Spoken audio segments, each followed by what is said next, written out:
che non deve più avere il padrone, ma deve avere una democrazia partecipata e partecipativa, soprattutto nella scelta dei candidati e nella formulazione dei programmi.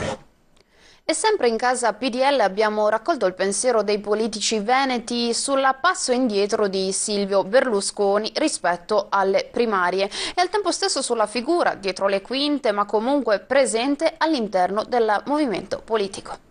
Sulla non sua candidatura e sul fatto che le primarie si verifichino mi sembra che non ci siano dubbi neanche da parte della conferenza stampa di sabato di Berlusconi, che diciamo era la prosecuzione del comunicato del giorno prima.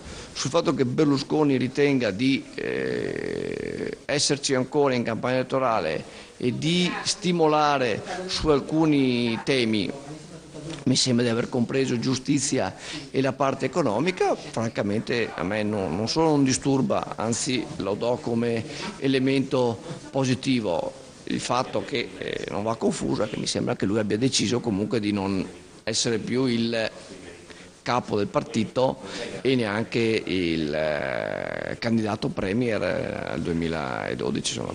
È una dinamica parlamentare, credo che il governo, salvo incidenti sulla legge di stabilità, salvo incidenti sulle tasse, ripeto sulle tasse, il governo probabilmente mangerà il panettone. L'importante è che cambi la legge di stabilità, levi le tasse, levi quei balzelli alle imprese che rendono impossibile produrre. Senza produzione non c'è futuro. Il resto è politica, in questo momento sono più attento a rispondere ai problemi dei nostri veneti.